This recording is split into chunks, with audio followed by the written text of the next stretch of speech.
You're watching Drake Wing Gaming. Enjoy the video. Guys and gals, Nary here from Drake Wing Gaming. It's something about on Twitter, the Gaming Drag. Today I'm coming back at you with a Let's Play episode of Devil's Gambit. So yeah, let's go ahead and jump right back in, shall we? Alarm Chan, you were up, and let's go. Where we are. There we go, okay. Scout's diary, huh? What year is this from? Some details in the diary section seem incongruent with what I know, but what grabs my attention is the mention of multiple demons. Are there more of Ranskai's kind, then? Hard to say. The Eye Valley was a much different place back then, assuming this account is accurate. Even so, this is fascinating. Every few entries there's a new name, kingdom and year, or lack thereof, alongside a change in writing style. The story is always similar. A group of foreign soldiers tasked with conquering the valley by a royal figure, only to meet a terrible fate at the demon's claws. These must have been written by the participants of many different expeditions. In some tales, the demons turned the valley into a labyrinth, making them go in circles to the point of exhaustion before taking them out one by one. Others are more epic, describing demonic shamans and decimating their numbers with magic. Interesting.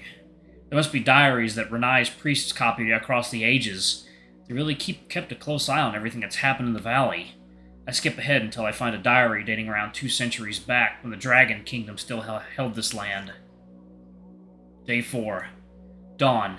Remaining troops and supplies all accounted for. We're packing up and leaving camp at half before quarter. Fourth before quarter. A soldier fell into a large pit hiding behind vegetation.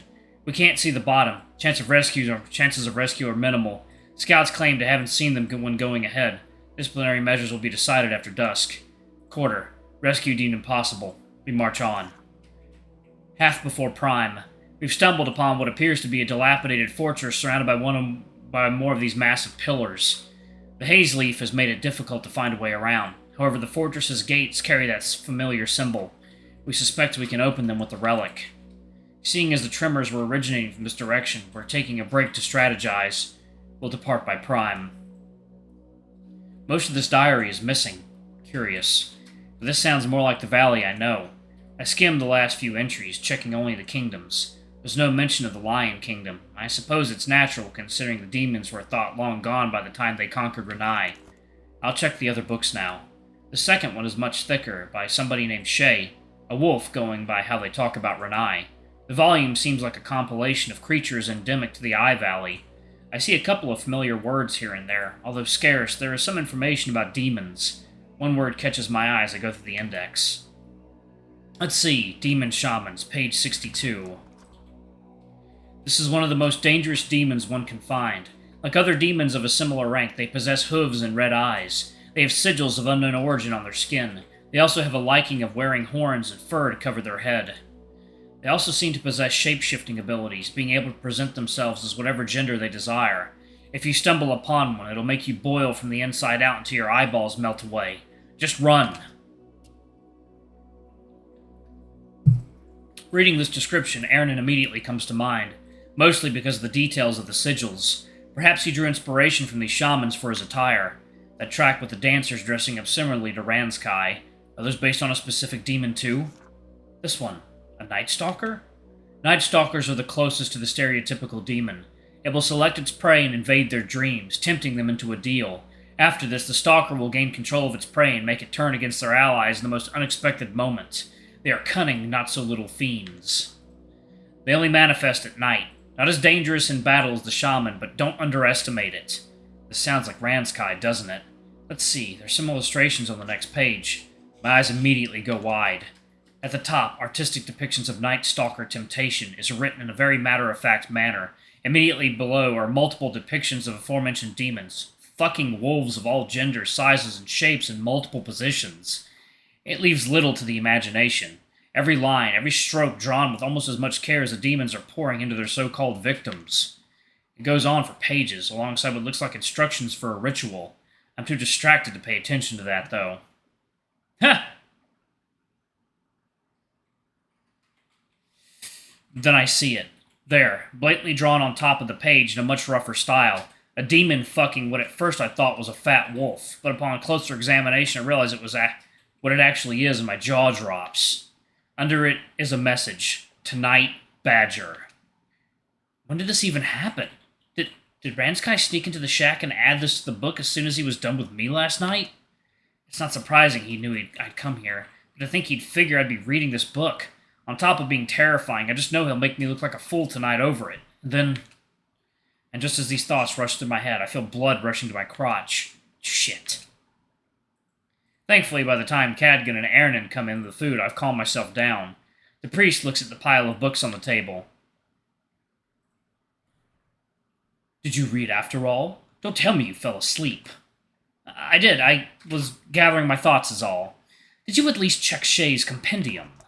My heart almost jumps out of my throat as the old man picks up the book and starts flipping through it.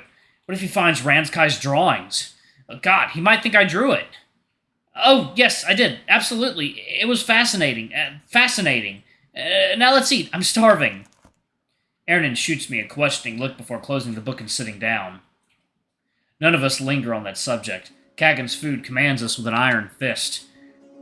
What hits me first is that there's plenty. Even if Arwell's food is good, if not great, he always portions it. There's just enough to push you through another day of hard work, but never enough to truly fill you. Second nail, water time. We are back. Let's go ahead and jump back in, shall we? Okay. Not the case here. Whatever cut of meat Kagan brought was enough for a family of 4, maybe 5. I wouldn't say Kagan's cooking is better than Arwell's, but I prefer it nonetheless. There's something there I can't quite put my finger on. Did you hear, Yeah, I should be doing a different voice for him. Did you hear, Cadgan? Old Adam finally passed away. Good for him. Looked like a stick in his last few days. As I always say, hope I die quick and easy. Maybe I'll get crushed during a landslide or fall into a hole in the Eye Valley. Whatever happens, I don't want to wither away. Oh, don't talk like that, sir. Your mind is sharp and your body sturdy. You have many years ahead. Besides, you know there aren't any landslides here. That's a lie. Remember that caravan that got crushed by a boulder in the valley? The priest breaks into laughter that promptly turns into coughing. He takes a single large gulp of water before raising an eyebrow my way. What's in the face? I almost choked trying to swallow the meat. Ah, my what? Do you want more water, Hector? No, thank you. By the way, sir, didn't you say Adam's children have been visiting as of late? Well, his daughter has been. Adam didn't approve of her and her husband sleeping around with other people. Came here to talk my ear off about it every week. Terrible, let me tell you. Then one day she showed up in tears saying her daddy died. I had to hold her until the tears ran out. He drags a hand along his face, exposing the red under his eyes.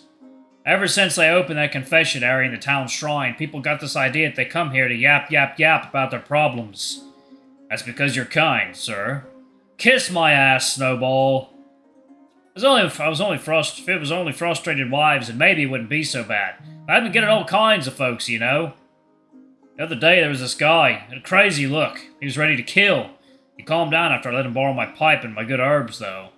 A good smoke can solve many ills, eh, Hector? It's not what I usually do, but it can be legitimate medicine. God, loosen up a little. I'm asking if you ever tried it. You work with herbs. I bet you must have gotten curious a few times. Well, I've done it recreationally. Heard some herbs can help you relax when you smoke them. Yeah, some leafy greens. Body and mind let loose, and all the walls keeping the unseen, undesirable, and forgotten things fall down. The days of the plague, the piles of dead corpses outside the town limits, Dad delirious and feverish, wasting away, and the day that followed, and all other sense, hoping that it'll be the last, and cursing life anew at every new dawn. Reliving it all, unable to sleep, curled in my bed with my back to the wall, holding my head between my legs.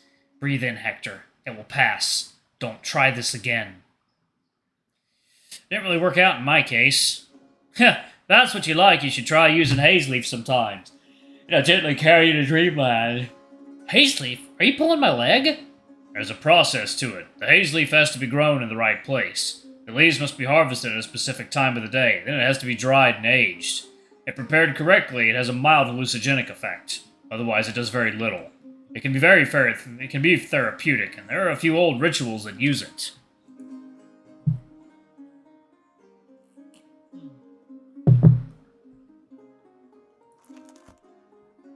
Cadgan speaks from experience. Is smoking much more common than I thought? It helps with the pain as well. Ernan taps his forehead, a dark grin cutting through his mouth. Cadgan looks away. More so if used as part of the rituals. The old wisdom is no less important than the aged herb. Snowwolf forgot to mention it's the shaman that must prepare the ceremony, and thus determine how the haze leaf will be used. Hector is a doctor, sir. Shamanistic rituals are a bit beyond his expertise. Huh! Doctors don't know shit. They care more about how long a bone is than the person it came from. What do they know? He and his people don't care about the people they treat. They're just addicted to the high of the chase, of figuring out a disease, stomping it out, and being praised.